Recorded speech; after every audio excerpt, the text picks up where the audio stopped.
So ayun mga bossing ko, no? Magandang gabi sa ating lahat. Happy Sunday mga bossing ko at update lang sa garahe. Grabe. Ito ang good problem mga bossing ko. Thank you Lord. Dami nating nasolve ngayong linggo mga bossing ko. Grabe, nakakatuwa. Punong-puno yan mga boss kagabi.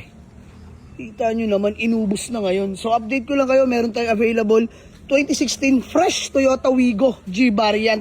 Automatic transmission, binibigay ko na lang ng 295. And then meron tayong dito, may new catch din tayong budget meal.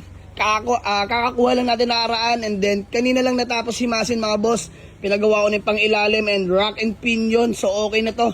This one is Toyota Corolla Big Body GLI.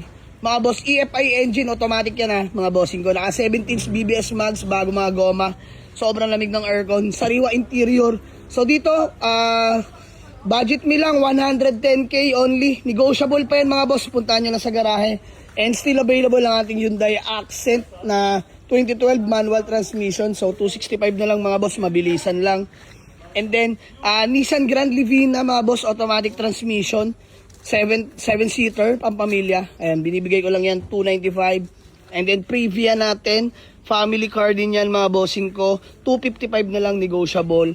And then, Ford Escape, another budget meal, 195. And then, Adventure Gas, 195 mga bossing ko, manual. So, ubusin nyo na mga bossing ko, magre-restock tayo ngayon. Actually, sisibat kami, dadampot kami ng unit, no. So, etong ating new catch na Honda CR-V Gen 3, ayan mga bossing ko. Third generation po, pagong kung tawagin, automatic transmission mga bossing ko. So, available na rin yan, mga bossing ko. So, maraming salamat sa inyo mga bossing ko. Sa mga gusto mag-walk-in, Waze or pin nyo lang sa Google Maps. Jamarix Auto Garage, Paliparan 2, Dasmariñas, Cavite. So, ayan, mag-restock tayo. Super buying tayo mga boss. Sa may mga binibentang sasakyan dyan, rush price only mga bossing ko. Bayaran agad natin yan mga bossing ko. Cash natin yan, mga tik. So, yun lang, maraming salamat mga boss. Let's go.